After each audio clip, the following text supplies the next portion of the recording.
Hey guys.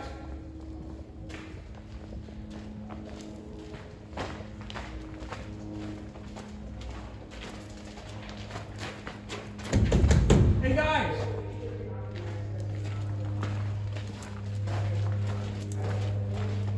Hey guys. Guys. Hey guys. Yeah? Come here. Come here. Okay, so I forgot. Hans wants to film a regular inspection. Okay. So I want you guys to do is start all over again. We've Starting- only literally done 2 things. So. Okay, so we're gonna want to show them the clipboard, the checklist. I want them to see you guys actually going inside the locomotive, how to turn do you know how to turn the lights on? Yeah, And they're already turn on. them They're already on. Okay, so turn them on, get everything just like it was before you started, and you're gonna start from absolute scratch, Okay. and he's gonna video you. You're gonna be famous. What'd you say? You're gonna be No, famous. you're gonna be famous. He's already No, Hey everybody, let's blast this guy, make him famous online. no, Tim. No, his name. these guys do the work. I just supervise. What about Frank? Oh, Frank, yeah, Frank does a great job. So Well, everybody wants to see Frank. yeah, well, you know, Is I Frank think gonna that's join us? Not on this. No. Well, Frank's who's gonna narrate this? You can have. Well, no, you're gonna narrate. You're gonna set up AI to narrate it. Oh, jeez. Yeah, sorry. I have other things I need to do. I'm a working man.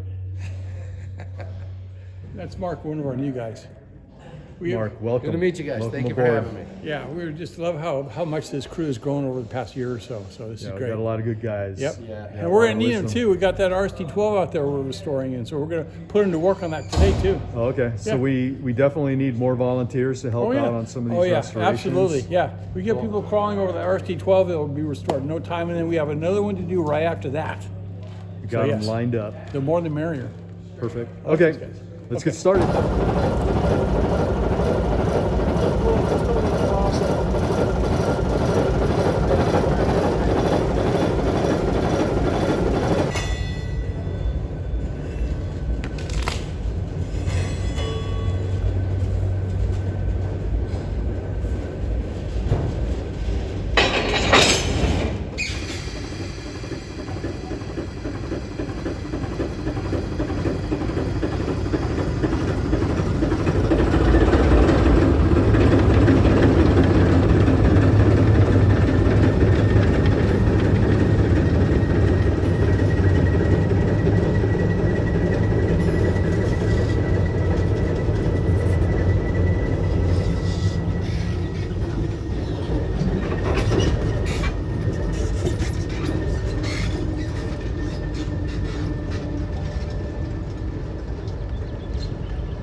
Okay, we're going to do the daily inspection on the 108 today, guys. So started giving you a walk around along the base, and we'll go from there like we do with all the other ones. We'll start at the front here. I'll check your lift bar, check the knuckle. For anybody that doesn't know, the knuckle doesn't actually hold the weight. There's a plate back here that does all the work. When you pull this open, there you go. Also, you want to look at your MUs, same as before, brake pipe, make sure the gaskets are good. These ones are hidden away, they're kind of a pain to get to, but anyway, we'll skip that for now because we're never going to use those for a while. Walk around the sides here, we'll go to do the underneath inspection. Then you got your brake cylinders, make sure nothing's hanging down, all the usual stuff. These have a little bit different bearing inspection on the rollers. Got a cap here, you pull it out, and if you can see standing oil down there, you're good to go. These also have a lanyard on them so you can't lose them. If you let go of it, it just flips back where it lives. Speedometer cable. So we wanted to do that. I want to make sure everybody here's got oil in it, and they all do it. This one does.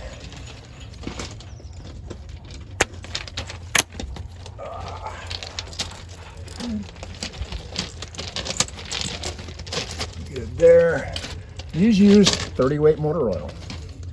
Available at any auto parts store. fuel tank, fuel fill. You see this one got a few gallons in it. Might be able to run for half an hour on that, maybe, who knows.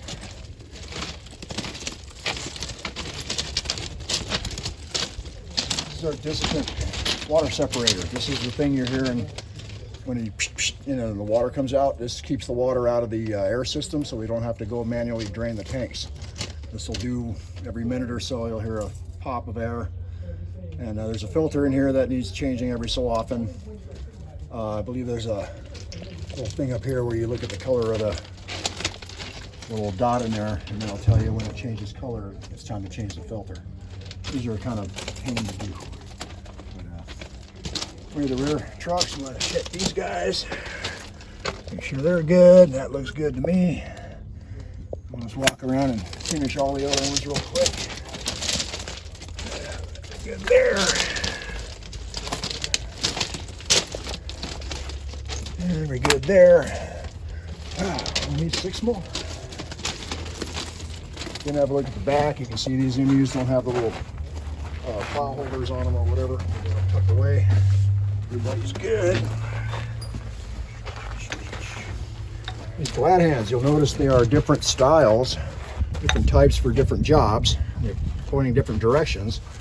So it's very critical when you're changing one of these, you orient them correctly. We found out on 1006, we put a brand new shiny brake pipe hose on it. Get it up to put it on the train, and lo and behold, it was pointing the wrong direction. So we had to go spin it around. And in the meantime, everybody's waiting for the train to move, so good for some fun. These guys there, good.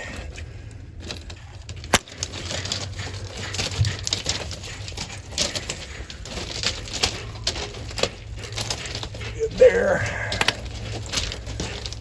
These will seep a little bit, but I very rarely see them leaking, and I very rarely had to add oil to them.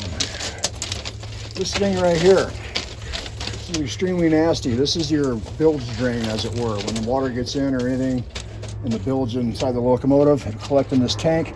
Every so often you get a bucket, and you're going to get all kind of nasty stuff out of there.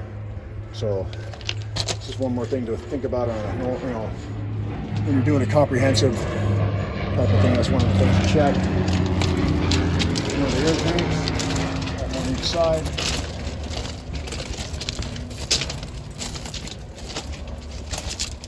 Other blowdowns for the air system, filters. This is a dump valve. When you big haul the train, you go into emergency, this is what actually opens and blows all the air out. And this will empty this thing out right now. 90 pounds to zero instantaneously. And then everything just goes nuts after that. So that's good. We look good there. And if you got oily black stuff in there, you're good to go. One's good. I don't know if you guys ever noticed that, like on a locomotive like this, the brake cylinders are a lot smaller than like what's on the Alcos, because they use a different type of brake shoe, and so you'll get actually more braking force out of one of these. And I believe we run these about 30 pounds at 35 or so at full set. So you figure how many square inches times 35 psi, and it's a lot of force. And actually, when we're changing out brake shoes, of course, you want to cut the air out on the truck when you're working on it, regardless if there's air on the locomotive or not, because anything can happen. These can hold, stuff in there you wouldn't even realize. Okay, I guess we can go up inside now. We want to go in through the back or through the front? Don't matter to me. Well, next to these stairs, let's go this way.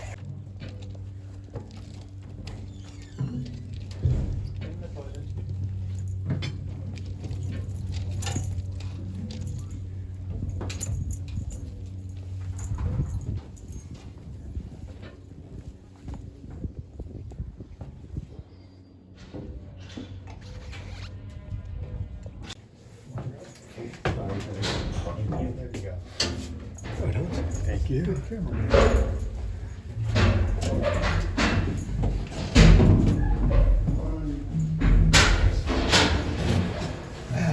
There's the engine.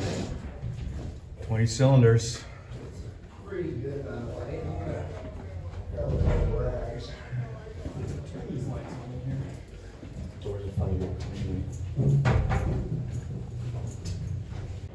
get a picture of this, maybe. If you guys don't know what this is, This is concrete. this is dead weight. Otherwise, this locomotive would sit and spin the wheels. Especially going up a slight grade if you had wet rail or something like that. So this is just filled with anything heavy we could find. And it's been in here forever. There used to be a steam generator here. And that would take up the weight of, what this is, but it's basically just for traction. How many tons have been put in? I don't know, but a lot. Probably 3 or 4, maybe at least. I mean, what I was told, there's like wheels in here and concrete and all kinds of heavy stuff, but it's just dead weight on the drivers. That's the only reason it's in here. This used to have a flange greaser right here, looked like a big stand-up type air tank, and that was a flange greasers on each of the trucks. So when you're going around a tight corner, you'd squirt a little grease on there, because that squeal you hear from a train, that's the flanges hitting the rail. Like, noise is really annoying, because in the real world, or in the perfect world, the flanges never touch the sides. Everything's pushed to the middle by the geometry of the wheel and the rail. So you hear that once in a while, but this does all squirt these. We actually have a flange greaser on one of the tracks over here coming down the hill, and it does the same purpose. It helps it get through the corner a little bit better. So go forward a little bit. Here's the transmission for the rear truck. This is where all your contactors take, all your action takes place for the rear trucks. Dynamic brakes that get above us here. And anybody's ever changed a fuel filter on a car, you might want to try changing one of these sometime. It's a fuel filter for the locomotive. Makes a hell of a mess when you do it. Air compressor. Okay, dipsticks on the other side, I think. Get a threaded tight cap. Out it comes, nice and clean. And it's actually stuff there. If you're not sure, you just put a little bit on there. Some of this stuff is clean, sometimes it's hard to see on the stick. So you just put your finger on there, and if there's oil up there, you know you're good. Alrighty. Over here, here's the fuel pump. This is what you turn on when you get the fuel going. Over here is where you're actually going to add oil to this locomotive. And this is called the ice cream box. It just kind of looks, from the old days. You can open this while the engine's running, dump the oil straight in here. Never, ever, ever, ever, I forget how many nevers or evers there are, open this one while it's running. Otherwise, you're gonna be taking a bath. And 50 PSI of 300 gallons of oil, you're gonna be covered up right now. So always leave that alone, just dump it in here. Water pump, 150, 200 pound water pump. These are your fuel filters. These little sight glasses. When you're starting the engine, you're gonna prime the fuel system. You'll notice there's 2 of them there. The one closest to the block will fill up with fuel. The other one will always be empty. So you wait till all the bubbles are gone. When all the bubbles are gone at the end, you're good. Fire it up. If you ever see fuel in the other one, it means you need new filters. So bypass. Okay, these little guys here called blowdowns. And what you do is this is our compression release. Now I just turned this into a dead cylinder because it's gonna blow all the compression out of there. And you do this every so often to make sure there's no standing water in the cylinders. If it's been sitting a while, it wouldn't be a bad idea. Open them all up, you roll the engine over. Because this is 20 cylinders. Suppose 19 of them fired and the 20th one had water. Boom, okay? And when you tighten these up, you just want to get them where they stop and just a teeny snug. Don't want to lean on them because you can actually damage them. But give you an idea what the inside here looks like. That's why I got the racks. Okay. Oh, it should open up. Jeez, well, there we go. Okay. Here's part of the business end. These are individual cylinders. This is being a 20 cylinder. You're going to have 10 of these on each bank. These are your valves. These 2 outer ones control your exhaust valves. This is a 2-stroke. Center one does the fuel injector. All the high pressure building up and everything is all done in the injector, mechanical. Fully adjustable. These are your fuel lines going in and out from the fuel rail here. Now each one of these cylinders, we could pull this whole episode out of here without disturbing either one. You just go down there and you unbolt from the crank and you can pull, the whole head, rod, everything, liner a whole bit out together. These crab bolts, these are what hold everything together. And they hold all these assemblies down here because these things just barely sit in there. This is what keeps them in. And these are probably 2,000 foot-pounds at least. And if they ever broke or came loose, this whole thing would fly right out of here, go right through the lid, and about 100 yards is down the road. And there's a lot of force in here. So it's in these lower holes here. This is actually your intake down here. And you've got the turbo supercharger blowing the pressurized air, and as the piston goes down, there's little windows around the cylinder, and it blows the air in there, and it also blows residual exhaust out. And when the piston comes up, it covers those windows. That's your intake valve closing, as it were. Up you come, fire the fuel, off you go. And this will fire every single time it comes up, 2-stroke. So, camshaft up here also runs your injector and your exhaust valves. These are 4-valve exhaust. And up the stack out the top and down the road you go. And if you pull these bottom covers, this is how you get down to the crankshaft and connecting rods and whatnot. And it's kind of fun because you get to crawl in there and, you know, unbolt stuff. Did that on 1006. See, this is why I brought the rags, because these things love to leak. Excuse me, let me wipe that off before it gets too nasty.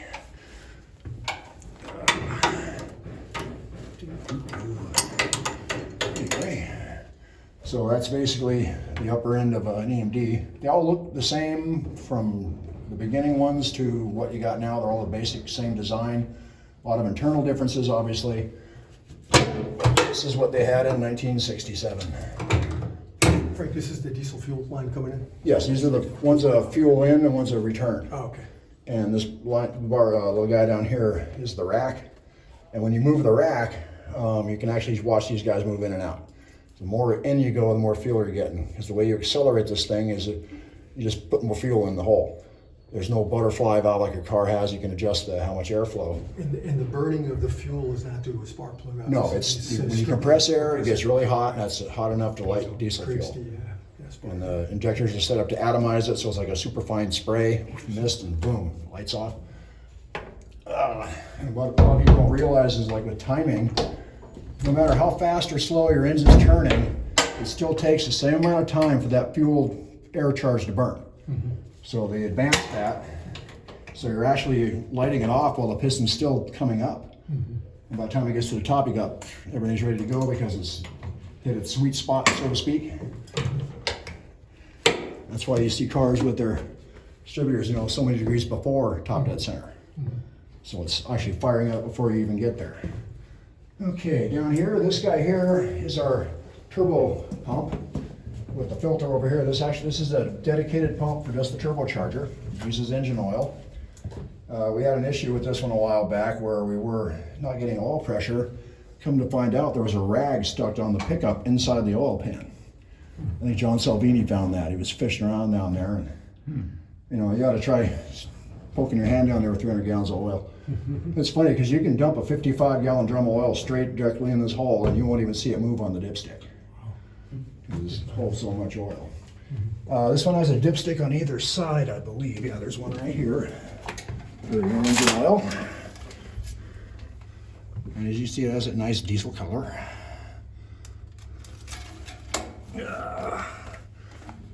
Okay, we did the compressor, we did this. The water and everything's going to be on a different spot.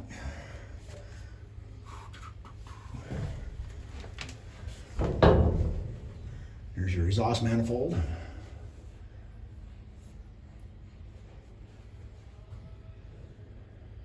Turbo. Turbo, supercharger, yeah, up here. This is what we just bolted into the 5704 a while back.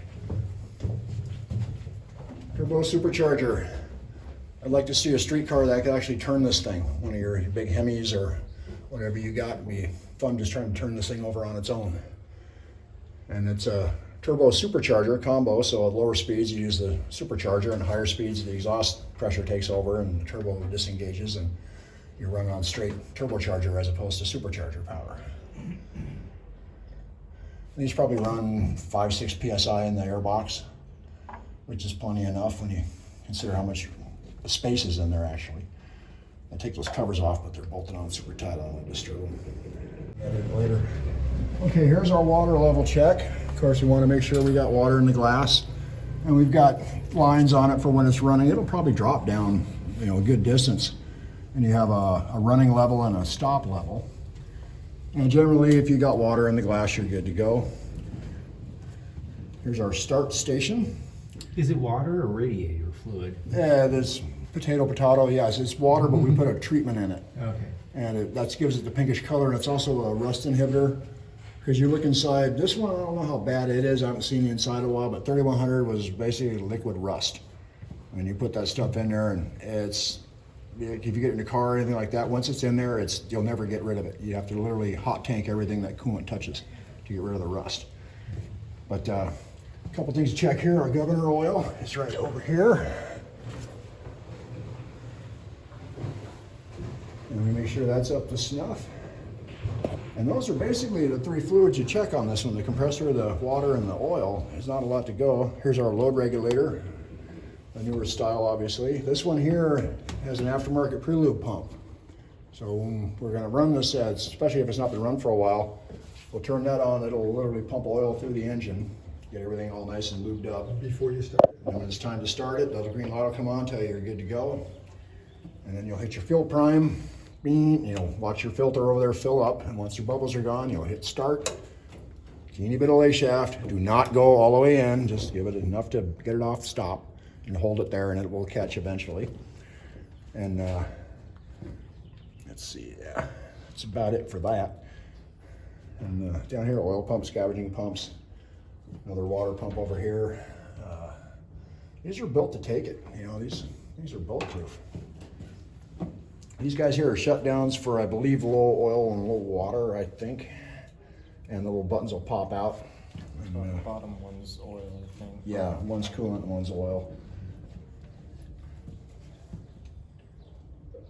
And this doesn't use a DC generator. This has an AC alternator, and it is rectified into DC. All the traction motors and everything are DC. Where all the newer stuff is all AC powered, from what I understand. I haven't really dealt with any of that, so I don't know the ins and outs of it. But this is about as modern, old school as you can get before they started really going to computers. You know, I think 5704 is, what, 6-7 years younger than this one. And God, it makes me feel bad. I'm older than this locomotive. There's 3 of them out here that I'm older than. All right, we'll go up into the cab and show you some of the stuff around there.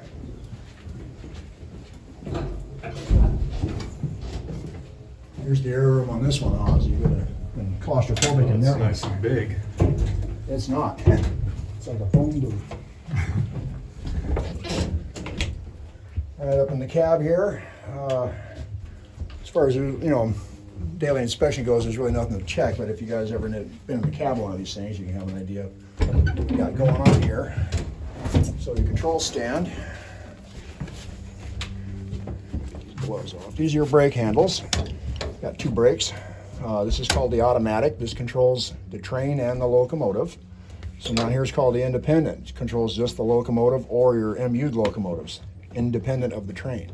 So right now this is full apply, but we can release it. And the neat thing about air brakes on these is when you set your air brakes, you may want your train apply, but your locomotive brakes to be released. Well, you just push this lever down. It's called bailing off the independent. It releases all the locomotive brakes and let the train do the work, or vice versa, depending on what it is you're doing. All your air gauges here. Our normal main air is about 130 psi. The 2 white needles are always going to be at 90. And the one that says brake cylinder, when the brakes are released, it's going to be at 0, the red needle. And this is a brake cylinder stuff here. You got your brake cylinder and your brake pipe. Brake pipes are all, and the equalizer are always going to be at 90 psi. And that's the full release set. And basically when you're using this lever, you're not taking air out of the brake pipe, you're taking air out of the equalizing reservoir. And then there's a valve on top of here that when the pressure differential is great enough, it'll slide and it'll allow whatever set you decided to take come out of the other end of the brake pipe system. These are your basic switches for getting everything set up to run. There's stuff here and stuff up there, obviously. Here's your reverser handle. And we want to be in motoring, I think we are. Idle, yeah, okay. See, there's forward motoring. Now we want to go into dynamic brake. Okay, you got your full 8 clicks to run 8. Here's pedal to metal. you want to go into a dynamic, now all our notches are gone. Those are just extra resistance. You go up 1 through 8.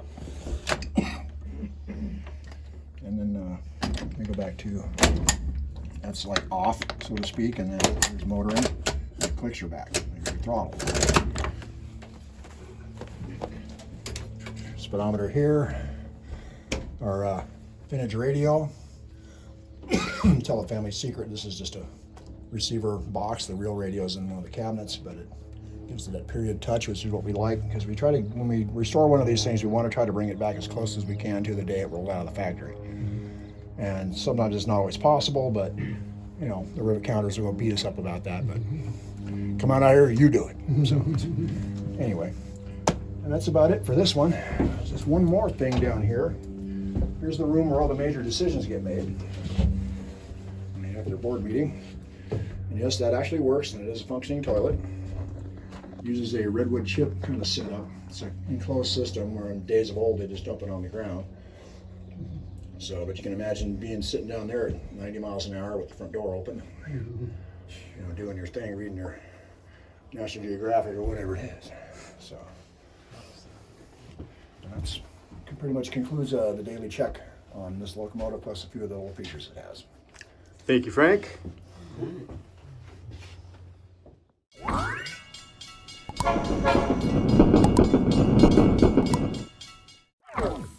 Please support us and share.